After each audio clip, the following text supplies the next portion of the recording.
Hoy te voy a leer unos párrafos de este libro de Wayne Dyer, La fuerza de creer.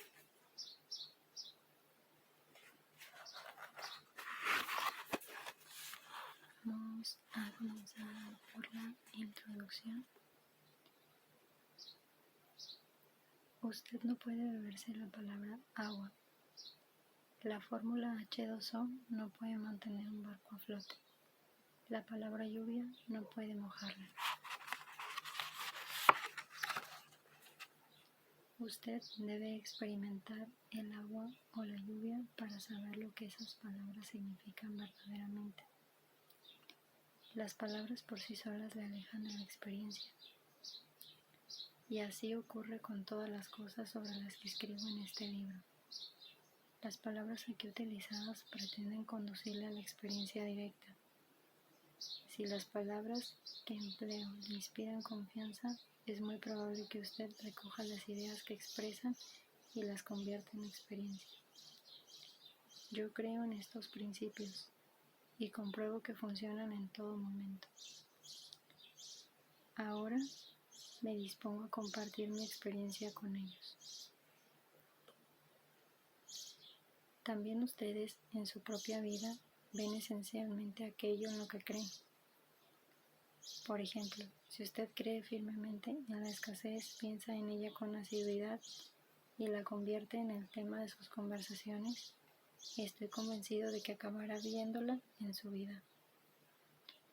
Por otro lado, si usted cree en la felicidad y la abundancia, piensa únicamente en ellas, comenta el tema con los demás y actúa en consecuencia, es muy probable que también acabe viéndola.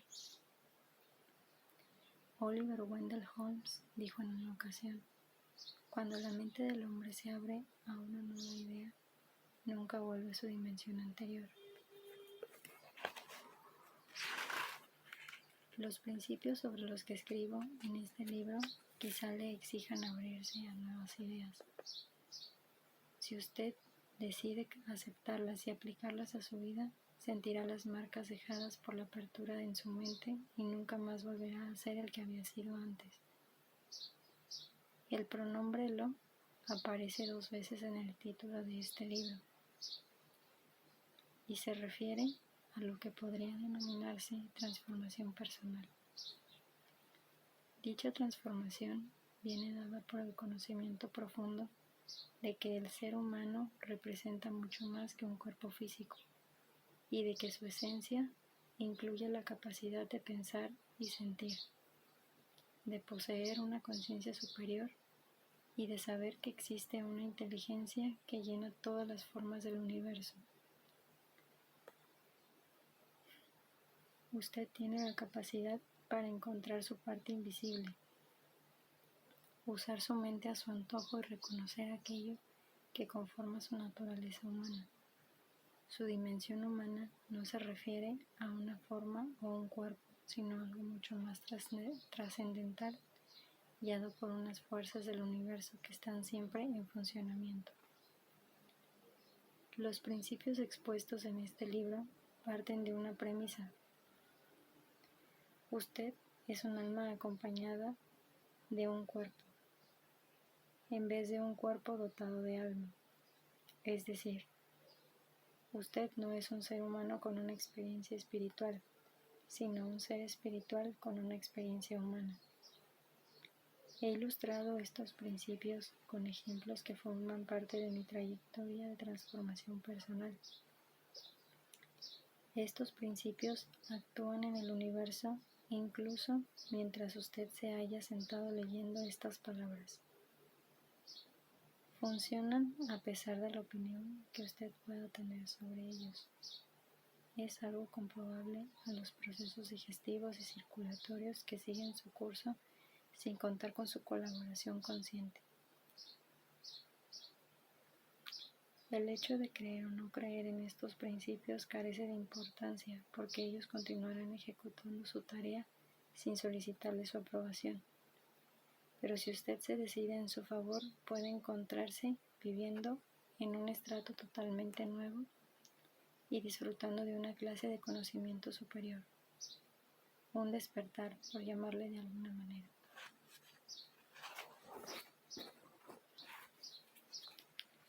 Su resistencia no le traerá ningún beneficio. Con esta afirmación quiero decir que usted continuará con sus viejas ideas y vivirá según la consabida frase de si no lo veo, no lo creo.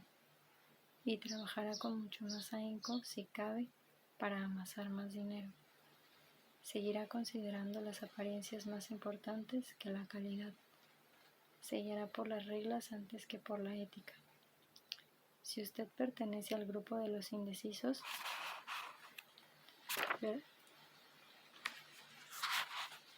le recomiendo que se mantenga junto a aquello con lo que esté familiarizado.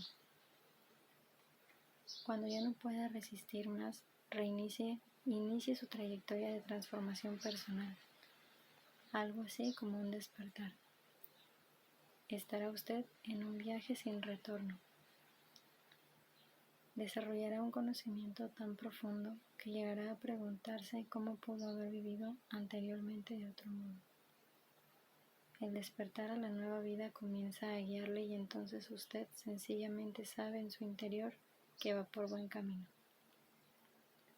Y ni siquiera es consciente de las protestas de quienes han elegido otra senda. Yo nunca había imaginado que necesitaría un cambio. No me había trazado ningún plan para modificar mi forma de hacer, ni me había marcado ideales que pudieran mejorar mi vida. Estaba seguro de que había llevado la vida que había deseado. Había obtenido un considerable éxito profesional y nada parecía faltarme. Sin embargo, he experimentado una gran transformación que ha realzado de un modo especial cada uno de mis días y que no hubiera creído posible hace unos años. En 1940, nací en 1940 y me convertí en el Benjamín de una familia que ya contaba con 2 hijos menores de 4 años. Mi padre, a quien nunca conocí, nos abandonó cuando yo tenía 2 años. Según las historias que han llegado a mis oídos, era un hombre problemático, holgazán y bebedor empedernido, que abusó de mi madre, tuvo sus más y sus menos con la ley y pasó algún tiempo en la cárcel. Mi madre vendía caramelos en una tienda de mala muerte situada en el lado este de Detroit, y los $17 semanales que percibía solo le servían para cubrir los gastos del tranvía y del sueldo de quien nos cuidaba cuando ella se ausentaba. No recibíamos ninguna ayuda de la beneficencia. Pasé buena parte de mis primeros años en hogares adoptivos que mi madre visitaba cuando le era posible. Todo lo que llegué a saber de mi padre me lo contaron mis 2 hermanos. Me imaginaba a una persona violenta y despiadada a la que ninguno de nosotros le importaba lo más mínimo. Cuanto más sabía de él, más le aborrecía, y cuanto más le aborrecía, más me enfurecía. Finalmente, mi cólera se convirtió en curiosidad y empecé a soñar con la posibilidad de conocerle y enfrentarme con él cara a cara. El odio y el deseo de conocer a ese hombre para poder obtener sus respuestas me obsesionaban. En 1949 mi madre se volvió a casar y nos reunió a todos de nuevo.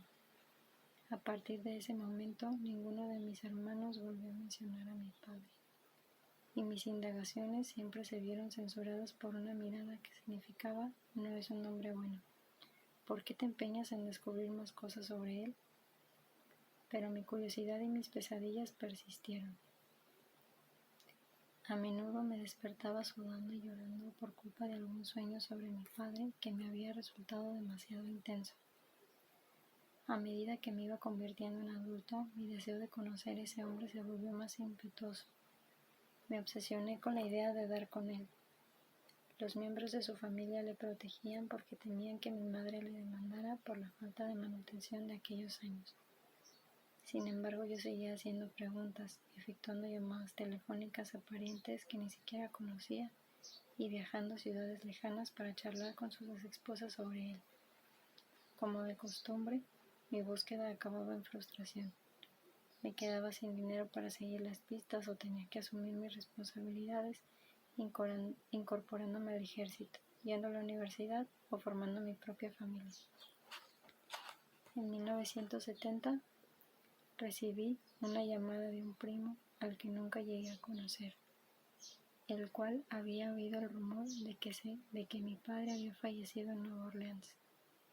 Pero en ese momento yo no estaba en condiciones de ponerme a investigar sobre el caso.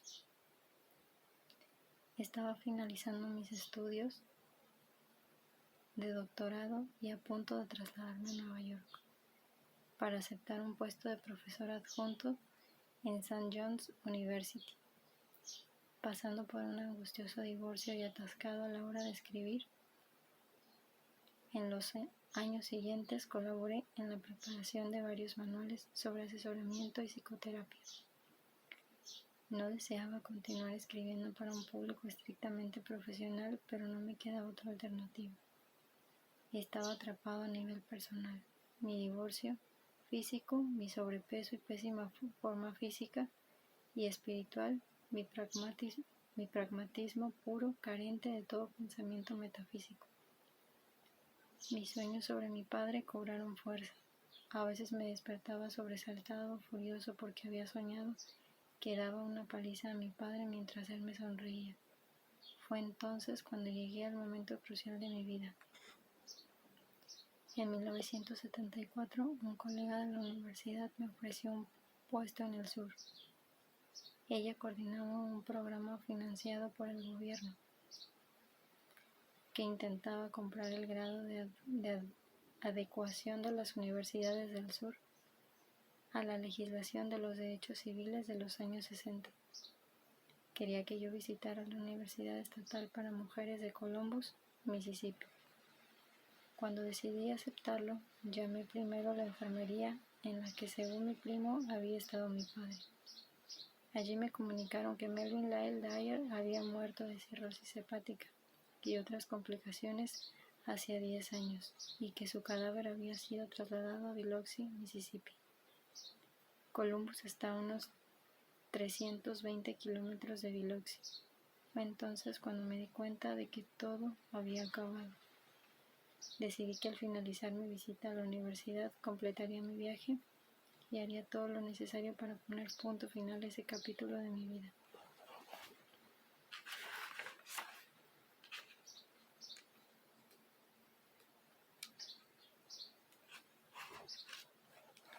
Todavía tenía esperanzas de encontrar alguna respuesta en este asunto sin resolver. Sentía curiosidad por saber si mi padre había dicho a los responsables del hospital que tenía 3 hijos y si nuestros nombres figuraban en el certificado de defunción. Pretendía hablar con sus amigos en Biloxi para descubrir si él nos había nombrado alguna vez. Habría intentado averiguar en secreto cómo le iba a su ex esposa y a sus hijos. ¿Le importaba algo? ¿Habría tenido una capacidad de amar que tal vez había ocultado?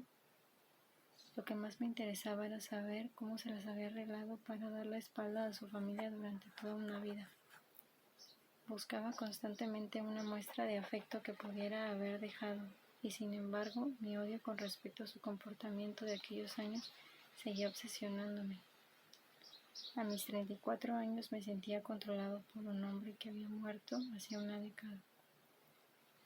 Alquilé un coche nuevo, quiero decir flamante, para dirigirme a Biloxi. El cuentakilómetros solo marcaba un número 12. Cuando me disponía a sentarme al volante y a colocarme el cinturón, advertí que faltaba el cinturón del acompañante. Salí del coche, desmonté el asiento y de pronto apareció, pegado al suelo del coche con cinta aislante, con la hebilla cubierta de plástico y una goma. Desprendí la cinta y el plástico y encontré una tarjeta comercial metida en la hebilla. Decía Hostal Candlelight, Biloxi, Mississippi. y contenía unas flechas que indicaban el camino. Aquello me resultó extraño, pues el coche no había sido utilizado por nadie antes de que yo lo alquilara. De todas formas, me guardé la tarjeta en el bolsillo de la camisa. Llegué a los alrededores de Biloxi a las 4:50 de la tarde de un viernes y me estacioné en la primera gasolinera que vi, para telefonar desde allí a todos los cementerios de Biloxi. En la guía aparecían 3. En el primero comunicaban y en el segundo no contestaban. Así que marqué el tercer número, que era el menos singular de la lista. En respuesta a mi pregunta, una voz de hombre ya mayor me dijo que iba a comprobar si mi padre estaba sepultado allí. Tardó unos 10 minutos y cuando ya me disponía a tirar la toalla, colgar y esperar hasta el lunes por la mañana para proseguir mis averiguaciones, el hombre regresó y pronunció las palabras que ponían fin al viaje de toda una vida. Sí, dijo, su padre fue enterrado aquí. Y me dio la fecha de su inhumación. El corazón me latía con fuerza por la emoción. Le pregunté si me sería posible visitar la tumba esa misma tarde. Por supuesto. Sí, cuando se marche es tan amable de volver a colocar la cadena de la entrada. Puede venir cuando guste, me contestó. Y antes de que pudiera preguntarle cómo llegar al cementerio, añadió, su padre está enterrado junto a las tierras del hostal Candlelight. Cualquiera en la gasolinera podrá indicarle cómo llegar a él. Temblando, alargué la mano hacia el bolsillo de la camisa y eché una ojeada en la tarjeta y en las flechas. Me hallaba a 3 manzanas del cementerio. Cuando finalmente me encontré delante de su lápida leyendo Melvin Lyle Dyer, me quedé paralizado.